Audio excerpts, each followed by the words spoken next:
Hi everybody, I'm meteorologist Joe Thompson here with an update to your forecast, and we got good news in the very short term, but by the middle of this week, we're getting ready for yet another major winter storm. So spring to start the week, blast of winter for the middle of the week, and then we're actually going to end the week on a spring note again. So yeah, as we typically see for the month of March, definitely a roller coaster ride, but after the winter we've had, I'm sure the last thing many of you want to hear is the possibility of more snow, but that's what we'll be heading in our direction. Not for now, though. Out there Monday morning, there are a few light rain showers across the region, and temperatures are warm enough for precipitation to fall as rainfall. We're above freezing.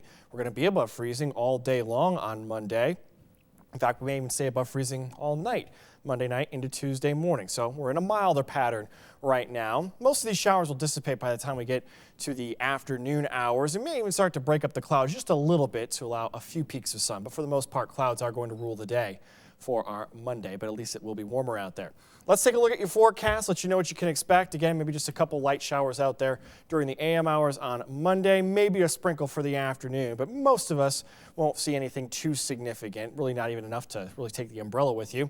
Might see a sprinkle during the day on Tuesday, but the activity is really going to crank up as we go into Tuesday night. This is when that next major winter storm will be taking shape, and unfortunately, we may be right in the bullseye of this storm. Now, it's going to start out as rainfall late Tuesday night into early Wednesday morning, as temperatures will still be warm enough at this point. But as we go through the overnight hours, we will start to see colder air filter in.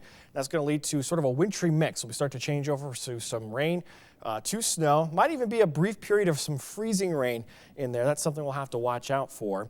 And then by the time we get to the morning rush on Wednesday, well, we're going to be in the thick of it. This is when the storm will be peaking. There could be some heavy bands of snow out there across the region. And to make matters worse, that snow is going to be combined with gusty winds of 20, 30, maybe even slightly higher gusts of 35 miles per hour.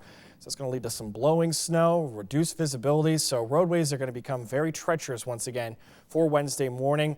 That's again when the storm will peak. We'll probably still see some light snow continuing into the afternoon hours before tapering off Wednesday night. Of course, it's going to take crews some time to clear out all of those roadways once again. And once the snow exits, the brutally cold air will be back in place for Wednesday night and through the day on Thursday. It's not going to be very pleasant for the middle of this week. Of course, we've already seen a record amount of snowfall. We're just going to continue to add on. The way things set up right now looks like along the Turnpike, US 24 is where the main band of snow will develop. Now, this isn't the final forecast. There may be some tweaks, and there are a couple models hinting that this main band actually may form a little farther to the south. So Toledo may miss out on the heaviest of the snows, but I still think at minimum will be in that 3 to 5 inch range. But for now, I got us in the 4 to 7 inch range. Now, again, the big difference between this storm and most of the other storms we've seen this winter is that the ground is already starting to thaw out. So it will be warmer at the surface. So some of that initial snowfall may actually melt.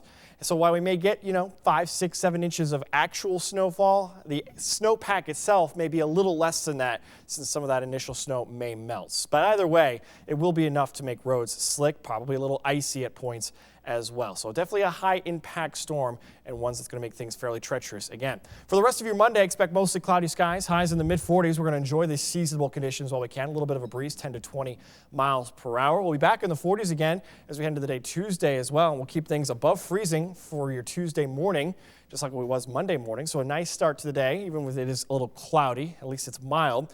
Back in the mid-40s for Tuesday afternoon, and then the cold air comes back, highs falling into the 20s as we go into Wednesday afternoon. Look at Thursday morning. The snow's gone, but 4 degrees for the low, highs only in the mid-20s, but very quickly, we're right back in the 40s by the end of the week. So all that snow we get will start to melt pretty quickly for your Friday. Heading into the weekend, though, might be a possibility of sort of a rain-snow mix on Saturday as we start to cool things back off once again. It might even be some more flakes next week for St. Patrick's Day. And temperatures, they're not looking too great for next week with highs in the 20s and 30s with a few more chances for some snowflakes. So if you're hoping that, we were done with this winter, guess what? We're not done yet, and more snow is certainly on the way. Let's look at your forecast. I'm meteorologist Joe Thompson. Hope you enjoy the rest of your Monday.